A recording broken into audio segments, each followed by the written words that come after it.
अस्सलाम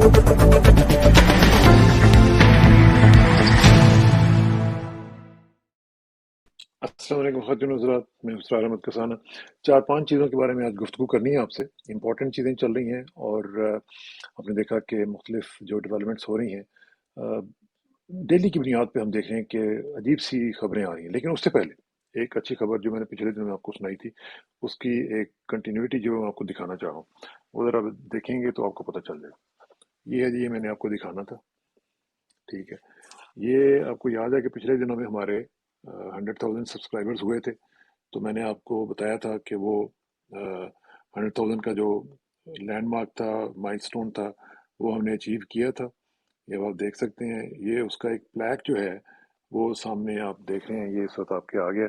बल्कि इस वक्त आपको ये मेरा लाइट भी नज़र आ रही है इसमें, और ये सारा मैं आपको दिखाना चाह रहा था। ये अल्लाह ताला का शुक्र भी अदा करना था, लेकिन दो चीज़ों की वजह से मैंने सोचा कि मैं आपके साथ शेयर करूं। नॉर्मली मैं पर्सनल चीज़ें आपसे से ज़्यादा शेयर नहीं करता हूं, लेकिन वो इसकी वजह ये थी कि अल्लाह का शुक्र तो अदा कर लिया, नवाफिल पढ़ के उसका वैसे भी शुक्र अदा करना चाहिए, लेकिन आपका कैसे करता। तो उसके लिए फिर मुझे ये ज़रूरत पड़ी कि मैं आपको ये दिखाऊं कि आपका जो शुक्रिया है वो भी बहुत ज़रूरी है। और वो कहते हैं ना कि जो बंदों का शुक्रगुजार नहीं, वो खुदा का शुक्रगुजार भी नहीं होता। तो इसलिए आपका हर शख्स का, जिसने एक एक दफ़ा भी अगर वो हमारे चैनल पे आया है या आई है, उनका बहुत बहुत शुक्रिया। मैं फर्दन फर्दन आप सबको इसकी बल्कि बहुत ही दिली, जो एक होती है ना कद्र की निगाह से देखने वाला शुक्रिया, वो मैं आपका अदा करना चाहता हूँ। और क्योंकि जिस तरीके से आप लोगों ने सपोर्ट किया, और आपको पता है हमारा तो बड़ा छोटा सा चैनल है, और हम अपनी एक रिम के एक छोटी छोटी सी जो स्पीड है वो उसको कायम रखते हैं, और छोटा मोटा सिलसिला चलता रहता है। लेकिन आपकी मोहब्बतें हैं कि जिनका शुक्रिया अदा ना करूं तो बहुत ही मेरी ज़्यादती होगी और नाइंसाफ़ी भी होगी आपसे। एक तो ये वजह थी, और दूसरी वजह ये थी कि मैं ये मैसेज भी देना चाहता था कि अगर आप काम करते रहें तो कहीं ना कहीं अल्लाह ताला आपको उसकी कामयाबी ज़रूर देता है। वो कहते हैं ना कि journey of 1,000 miles starts with a single step. तो अगर आप छोटे छोटे बेबी स्टेप्स लेते जाएं तो brick by brick, Aahista Aahista आप उस मंजिल तक पहुंचने के काबिल हो जाते हैं जो आपने अपना गोल सेट किया हुआ होता है। और ये बेसिकली मैं हमेशा एक बात किया करता हूँ कि it's not the destination, it's the journey which matters. कि आपका सफ़र किस तरह गुजरता है, आप अपने सफ़र में किस तरह बिहेव करते हैं, कंडक्ट करते हैं अपने आप को, वो मैटर करता है। तो दूसरा मैसेज मेरा ये था कि अगर आप कोई भी काम करना चाहें, आप कर सकते हैं। कोई भी चीज़ नामुमकिन नहीं है। तो इसलिए अगर आप आहिस्ता आहिस्ता अपना कोई भी गोल सेट करते हैं और उसके ऊपर आप काम शुरू कर दें और लगे रहें, तो आपको कोई चीज़ रोक नहीं सकती है। तो ये अल्हम्दुलिल्लाह ये एक सफ़र हमारा जारी है। आपकी मोहब्बतों से, आपकी सपोर्ट से ये इंशाल्लाह जारी रहेगा। और ये बेसिकली हक का सफ़र है, और हक के सफ़र में आप हमारे साथ हैं। मैं आपका शुक्रिया अदा करना चाहता था, इसलिए मैंने आपके साथ शेयर किया। और इंशाल्लाह ये सिलसिला कंटिन्यू करेगा, और आपकी उम्मीदों के मुताबिक और आपकी एस्पिरेशंस के मुताबिक हम ये काम अपना जारी रखेंगे इंशाल्लाह। चलिए अब आ जाते हैं जनाब स्टोरीज की तरफ। स्टोरीज ये है कि एक तो ये है कि आज आपने पढ़ा होगा जो कि कल इमरान खान साहब ने स्पीच की, और उसमें उन्होंने मुख्तलिफ बातें की, जिसमें उन्होंने हाई हैंडीनेस का भी जिक्र किया, ह्यूमन राइट्स की भी बात की। मुख्तलिफ उन्होंने मिसालें दे के बताया कि किस तरीके से लोगों के साथ ज्यादतियाँ जुल्म हो रहा है। साथ साथ उन्होंने जो मेरा ख्याल है कि मोस्ट इंपॉर्टेंट चीज़ थी, वो उन्होंने फिर एक दफ़ा ऑफर की आर्मी चीफ साहब को कि टॉक्स कीजिए। और मैं जब वो देख रहा था कि एक बंदा जो जिसकी तबीयत बिल्कुल और तरह की है, जिसका बैकग्राउंड किसी और तरह का है, वो इस कौम के लिए इस हद तक वो कह रहा है कि किसी भी तरीके से मामला जो है हल हो जाने चाहिए। क्योंकि जो ये जो इस वक्त हम एक डेडलॉक देख रहे हैं, और एक अजीब सी कैफियत जो है वो इनकबाज की जो कैफियत है, एक कौमी इनकबाज जो है वो हमें फील हो रहा है। अगर उसको हम देखेंगे और उसको जारी रखेंगे तो फिर मामला जो है वो बहुत ही खतरनाक हद तक आगे बढ़ सकते हैं। तो मैं समझ रहा था कि ये एक बहुत अच्छी अपॉर्चुनिटी है हमारे आर्मी चीफ साहब के लिए, कि वो अब जो कुछ भी हो गया, अब उससे आगे निकलें। देखें ना, किसी भी सूरत हाल में, किसी भी जंग में भी आपने कोई ना कोई उसमें से वे आउट निकालना होता है। आप कंसिस्टेंट जंग नहीं लड़ सकते हमेशा। आप ये हमें बल्कि सिखाया भी और पढ़ाया भी जाता है। हम लोग जब डिफेंस स्टडीज पढ़ रहे थे, तो उसमें भी यही बताया जाता था कि जंग का इख्तिताम जो है वो आखिरकार मुज़ाकरात के ज़रिए होना होता है। तो उसके लिए कोई ना कोई जो एग्ज़िट है वो रखी जाती है, और उनके लिए इस तरह के मौके पेश किए जाते हैं कि ताकि वो मामला जो है वो आके टेबल पे हल कर सकें। तो जब इमरान खान साहब ये कह रहे हैं, तो फिर मेरा ख्याल है कि आर्मी चीफ साहब को भी इस बारे में थोड़ा सा स्टेप लेना चाहिए आगे फॉरवर्ड, और ये देखना चाहिए कि एक आदमी अगर कह रहा है तो उसकी बात को माना जाए, और किसी न किसी तरीके से ये जो इस सिचुएशन पैदा हुई भी है, ये सस्टेनेबल नहीं है, ये ज़्यादा देर चल नहीं सकती है। आप ये देख लें कि किसी भी कौम में जब इस तरह की कैफियत आ जाती है तो वो उसके लिए फिर मसाइल बढ़ना शुरू हो जाते हैं, कम नहीं होते। और जो ख़ास तौर पे जो पोजीशंस इस तरह की होती हैं, जो कि लीडरशिप पोजीशंस होती हैं, उन पे जो लोग बैठे हुए होते हैं उनके ऊपर एक एडेड रिस्पॉन्सिबिलिटी होती है। और ख़ास तौर पे जिस तरह आर्मी चीफ की पोजीशन है, इसके ऊपर ना सिर्फ रिस्पॉन्सिबिलिटी बहुत ज़्यादा है, बल्कि इसका तो मैं समझता हूँ कि आखिरत के हवाले से भी अगर देखा जाए तो वो भी बहुत बड़ी एक रिस्पॉन्सिबिलिटी है। उसका हिसाब जो है वो देना पड़ेगा हर शख्स को जो भी अपनी अपनी पोजीशन पे बैठा हुआ है।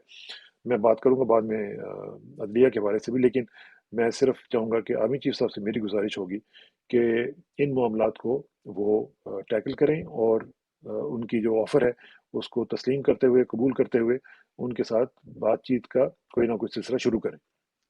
अब साथ साथ दूसरी बात यह है कि हमने देखा है कि मुख्तलिफ सहाफ़ियों के मुतालिक एफ आई आर्स कटी हैं, और उसमें शाहीन साहबाई साहब ही हैं, हमारे सीनियर हैं, हमारे उस्तादों की तरह के हैं। अगरचे मैंने उनके साथ डायरेक्टली काम नहीं किया, लेकिन उनका तजुर्बा हमसे बहुत ज़्यादा है, और हम उनको अपना सीनियर मानते हैं।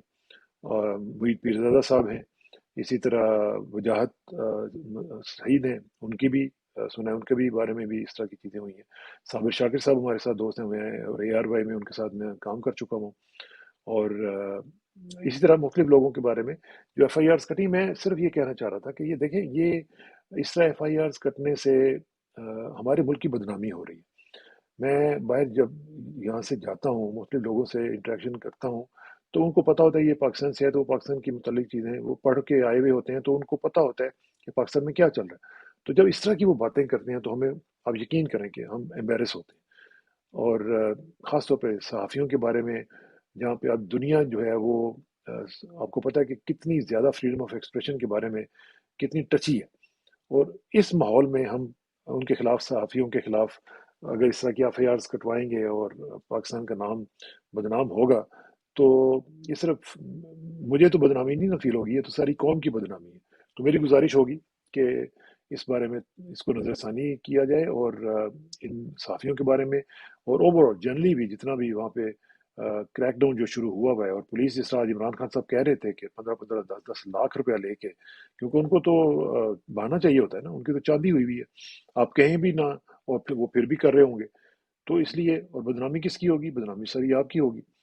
तो मेहरबानी फरमा के इसको थोड़ा सा रिविजिट करें, और ये मामला जो है इसको मुज़ाकरात के ज़रिए मिल बैठ के, मैं यकीन से कह सकता हूँ कि अगर आप लोगों से मुज़ाकरात करेंगे तो आपको महसूस होगा कि वो आपके दुश्मन नहीं है। वो पाकिस्तान के सिंसियर लोग हैं, पाकिस्तान के साथ काम करने वाले हैं, पाकिस्तान के लिए काम करने वाले हैं, और आपके साथ भी काम करते रहे हैं। तो इसलिए उनको उस लिस्ट में ना डालें कि जो दुश्मनों की लिस्ट होती है, और ना उनको उस तरफ धकेलें जहाँ पे वो वापस ही कभी ना आ सके। तो मेरी आपसे ये पर्सनल रिक्वेस्ट होगी कि इसको थोड़ा सा ज़रूर विजिट करें और देखें कि ये मामला किस तरह हल हो सकते हैं। अच्छा, एक और चीज़ भी बड़ी इंपॉर्टेंट हुई है, वो है कि ख्वाजा आसिफ साहब ने एक स्टेटमेंट दी है असम्बली में ओवरसीज़ पाकिस्तानीज़ के हवाले से। मुझे बड़ी शर्म आई है आज। आप यकीन करें कि ख्वाजा आसिफ साहब को मैं पर्सनली भी जानता हूँ, और मुझे उम्मीद नहीं थी कि वो इस तरह की चीज़ें जो हैं वो करेंगे, और ख़ास तौर पे ओवरसीज़ पाकिस्तानीज़ के हवाले से। वो खुद भी ओवरसीज़ रह चुके हुए हैं, वो खुद भी रह चुके हुए हैं, और उनके मुतालिक मुख्तलिफ खबरें आपको पता ही हैं कि जब वो मिडल ईस्ट में थे तो क्या क्या उनके ऊपर इल्ज़ामात लगे हुए हैं, वो आपको पता ही है। तो जब वो खुद रह चुके हुए हैं ओवरसीज़ पाकिस्तानीज़, तो उनको सोचना चाहिए था कि मैं उनको क्यों हर्ट कर रहा हूँ। पहले ही आपको पता है कि आप कितने मकबूल हैं ओवरसीज़ पाकिस्तानीज़ में, तो ऊपर से आप इस तरह की जब बातें करते हैं तो लोग और ज़्यादा पोलराइज हो जाते हैं, और वो मैक्सिमलिस्ट पोजीशन ले लेते हैं कि जी ठीक है, फिर جی फिर जी सी। और ये आपने जो बात कही है वो टेक्निकली और वैसे भी फिगरेटिवली भी वो ठीक नहीं है, क्योंकि आपने कहा ना कि ये ज़्यादा ओवरसीज पाकिस्तानी जो हैं वो मिडल ईस्ट से पैसे भेजते हैं और वही बाकी तो आगे सिर्फ अपने बुजुर्गों को दफनाने आते हैं। तो ये फैक्चुअली बात गलत है। आपको पता है कि जो मेरा ख्याल है कि जो पिछले 1-2 साल के अंदर जो फिगर्स आए हैं, जो मैंने देखे हैं, उनमें तकरीबन 8 से 10 बिलियन डॉलर्स पर ईयर ये नॉर्थ अमेरिका से, यूके से, कनाडा वगैरह से ये आपको रेमिटेंसेस जाती हैं। तो ये तकरीबन आपका बनता है कोई 25, 26, 27% के करीब। तो अगर ये 10 बिलियन डॉलर्स रुक जाएं, या ओवरऑल अगर आपको अभी अभी भी आपको पता है कि पिछले जब से इमरान की हुकूमत गई है, काफ़ी बड़ी डिप आई है, तकरीबन 10 बिलियन डॉलर्स की डिप आई है जो रेमिटेंसेज है, क्योंकि लोगों का कॉन्फिडेंस सेट कर दिया आपने। तो इस हवाले से अगर आप इस तरह की स्टेटमेंट्स देते रहेंगे तो मजीद लोग जो हैं वो डिसअपॉइंट होंगे, मजीद लोग ये देखेंगे कि हम पैसे भेजें या ना भेजें, इन्वेस्टमेंट करें या ना करें। आपको तो वो करना चाहिए ओवरसीज़ पाकिस्तानीज़ को, भाई आप आएँ, हम आपको फैसिलिटेट करेंगे, हम आपको एक अच्छा मैकेनिज्म देंगे, अच्छा माहौल देंगे, इन्वेस्टर फ्रेंडली माहौल होगा। तो आप ऊपर से उनको मजीद अपने से दूर कर रहे हैं। तो ये चीज़ मेहरबानी करके आप ना करें और इसको रिविजिट करें प्लीज़। अच्छा, एक और चीज़ जी जो मुझे जिसने आज बड़ा डिसअपॉइंट किया, आज वैसे डिसअपॉइंटमेंट का ही डे था, वो ये था कि चीफ जस्टिस साहब ने एक वकील साहब जो थे, राही साहब, हनीफ राही साहब शायद उनका नाम है, उन्होंने जब कहा कि मैं मुझे अगवा कर दिया गया था और बल्कि वो एक दिन पहले ही वो वापस आए थे, तो उनकी बात सुनने से उन्होंने इनकार किया और उन्होंने कहा कि अभी आप इस तरह की बातें ना करें और ये आपका ज़ाती मसला है और इस तरह की। ये मुझे सुन के बड़ा ही दुख हुआ। हालांकि उसके बाद उन्होंने उनको अपने चैम्बर में बुलाया और उनसे बात भी की और आईजी साहब को कहा कि इनको सिक्योरिटी वगैरह भी दें, लेकिन जो मैसेज दिया है आपने चीफ जस्टिस साहब, मोहतरम चीफ जस्टिस साहब, आपसे मैं बार बार गुजारिश करता हूँ कि आपकी एक बहुत बड़ी रिस्पॉन्सिबिलिटी है। आप काजी उल कुज़ात हैं और काजी उल कुज़ात जो है ये बहुत बड़ा ओहदा है इस्लाम के अंदर। और अगर काजी साहब जो हैं वो इस तरह की बात कह दें कि जी ये आपका ज़ाती मामला है, तो फिर इंसाफ कौन देगा? आप मुझे ज़रा बताएं ना। आप तो चलें ठीक है, आपकी तो होंगी कुछ हिकमतें होंगी, आपकी कुछ मसलहतें होंगी जो कि नज़र आ रही हैं, क्योंकि इंसाफ तो जिस तरीके से पाकिस्तान में इस वक्त हो रहा है, इसकी सारी की सारी रिस्पॉन्सिबिलिटी आपके ऊपर आती है और ये आपने हिसाब देना है।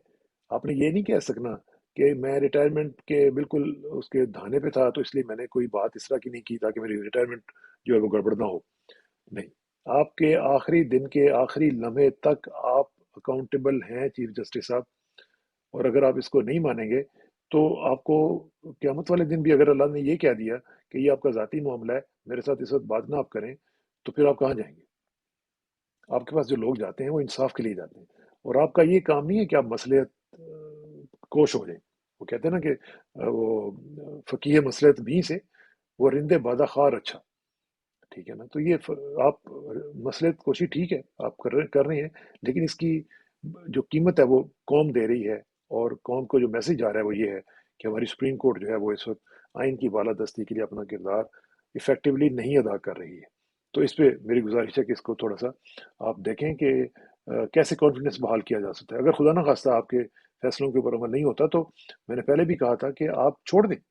आप कहेंगे कि ठीक है, आपका तारीख में नाम आ जाएगा कि आपने अपनी रिटायरमेंट से 2-3 महीने पहले इसी वजह से सिर्फ छोड़ दिया कि आपके जो फैसले थे उनके ऊपर अमल दरामद नहीं हो रहा था। तो लोग आपको याद करेंगे, लेकिन ये लोग आपको जो जिस लेगेसी पे आप छोड़ के जा रहे हैं, इस पे आपको याद करना को मुनासिब तरीकों से और मुनासिब अल्फाज से नहीं होगा कि आप अपना काम नहीं कर रहे थे सही तरह। और इस तरह फिर आपके और बाकी लोगों में भी कोई फ़र्क नहीं है जो कि तनख्वाहें भी ले रहे हैं और काम भी नहीं कर रहे। अच्छा जी, एक और चीज़ जाते जाते मैं ज़रा देखूं कि टाइम क्या हो रहा है। टाइम काफ़ी हो गया और सिर्फ ये है कि मैं सिर्फ चाह रहा हूँ कि एक तो शेल कंपनी जो है उसने पाकिस्तान में अपने तमाम हिस्सेस जो हैं उनको फ़रोख्त करने का फैसला कर लिया। ये बहुत ही बुरी खबर है।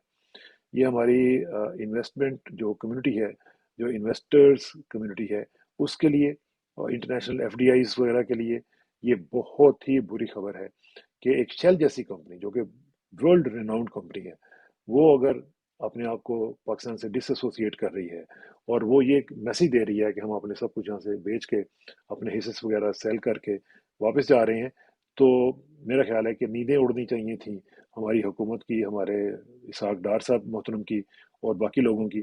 اب پتہ نہیں ان کے کیا مسائل کیا ہیں کہ وہ اس طرح کی چیزوں کو بالکل سیریس ہی نہیں لیتے. لیکن اگر یہ عمران خان کی حکومت ہوتی اور اس کی حکومت کے دوران اس طرح کی چیزیں ہو رہی ہوتی تو مجھے یقین ہے کہ اس وقت انہوں نے واویلا مچایا ہوا ہونا تھا کہ جی دیکھیں انہوں نے یہ کیا دیا, اتنی بڑی کمپنی یہاں سے چھوڑ کے چلی گئی اور یہ نااہل ہیں اور یہ ہیں وہ ہیں. اور میں دیکھ رہا ہوں کہ اس کے اوپر نو بڈی از پشڈ اباؤٹ اٹ. تو یہ اگر صورتحال ہماری بے حسی کی ہو گئی ہے تو پھر اللہ ہی حافظ ہے اس ملک کا. آخر میں صرف ہمارے بہت ہی محترم ڈاکٹر فردوس عاشق اعوان صاحبہ کو سیکٹری انفارمیشن بنا دیا گیا ہے آئی پی پی کا, اور اس میں ہم ان کی دعائی کر سکتے ہیں اور ساتھ ہی آئی پی پی کے لیے بھی دعائی کر سکتے ہیں کہ جس کو آپ ڈیفینڈ کریں گے ڈاکٹر فردوس عاشق اعوان صاحبہ. میرا ان کے ساتھ بڑا پرانا ذاتی تعلق ہے پی ٹی وی کے دور سے بھی. ابھی جب وہ نئی نئی آئی تھی تو اس وقت ذرا ان کو اتنی ہوا نہیں لگی تھی, تو اس وقت وہ آتی تھی ہمارے پاس 2 گھنٹے بھی گپ شپ چلتی رہتی تھی. لیکن بعد میں پھر ظاہر ہے انسان تھوڑا سا ذرا ہو جاتا ہے اس طرح. تو لیکن جس طریقے سے انہوں نے چھلانگیں لگائی ہیں, جس طریقے سے انہوں نے پارٹیاں بدلی ہیں اور جس طریقے سے انہوں نے موقف بدلے ہیں, اور ان کو اس میں کوئی اتنی قباحت بھی نہیں ہوتی موقف بدلنے میں بھی, تو اب وہ کیا موقف لیں گی. پہلے راج کماری کسی کو کہتی تھیں, اب انہی کے ساتھ ان کو سپورٹ کریں گی. تو اب یہ بھی مجھے پتا ہے کہ یہ کیوں ان کو بنایا گیا ہے, کس کے کہنے پہ بنایا گیا ہوگا, کیونکہ میں ان کا بیک گراؤنڈ تھوڑا سا دوسرے والے سے بھی جانتا ہوں. تو مجھے پتا ہے کس نے کہا ہوگا اور کیوں یہ مجبور ہوئے ہوں گے ترین صاحب کہ ان کو سیکٹری انفارمیشن لگا دیا ہے. لیکن خدا حافظ جہانگیر ترین صاحب کی پارٹی کو بھی, اور خدا حافظ اس طرح کی سیاست کو کہ جس میں نہ کوئی اصول ہے, جس میں نہ کوئی اصولی موقف ہے, اور صرف ایک ہی چیز ہے کہ بس ہم نے اپنا کام کرنا ہے اور ہر حال میں اس طرح کے معاملات میں دخل اندازی کرنی ہے. اور وہ ایک ابن الوقتی والی جو مثالیں ہیں نا, وہ ساری کی ساری ہمارے اسی سیاسی اشرافیہ کے اوپر آتی ہیں. تو اللہ کرے کہ یہ معاملات جو ہیں وہ اس طرح ہم دیکھیں کہ کسی طریقے سے حل ہو سکیں, اور جس لاک جیم میں ہم پھنسے ہوئے ہیں, جس بہت ہی کڑی قسم کی صورتحال میں پھنسے ہوئے ہیں, اللہ تعالیٰ اس میں سے ہمیں نکالے. اور آخر میں دعا کہ میری عزت کے لیے کافی ہے کہ میں تیرا ہی بندہ ہوں, اور میرے فخر کے لیے کافی ہے کہ تو ہی میرا پروردگار ہے. تو بالکل اسی طرح جس طرح میں چاہتا ہوں مجھے بھی اسی طرح بنا دے جس طرح تو چاہتا ہے. سپردن بتو مائے کھینچ رہا تو دانی حساب کم و بیچ رہا. مجھے سراکسانہ کو کل تک کے لیے اجازت دیجیے, جلدی ملاقات ہوئی انشاءاللہ. اللہ حافظ. اور اس سے پہلے جانتے ہیں میں صرف یہ کہوں کہ جو ہم نے آپ کو میں نے بلیک دکھایا تھا یوٹیوب کا, اس میں ایک بار پھر آپ کا بہت بہت شکریہ, آپ کی تمام دعاؤں کا شکریہ جو آپ لوگ کرتے ہیں, اور ہماری جو ٹیم ہے اس کا بھی میں ذاتی طور پہ شکریہ ادا کرنا چاہتا ہوں کہ جو ٹیم میں ہماری لوگ کام کرتے ہیں, صرف میں اکیلا نہیں ہوتا, اس میں مختلف لوگ اس میں اپنی ان پٹ ڈال رہے ہوتے ہیں, ان کے بھی ایک ایک کاوش کا میں شکریہ ادا کرنا چاہتا ہوں. بہت شکریہ. السلام علیکم ورحمۃ اللہ وبرکاتہ.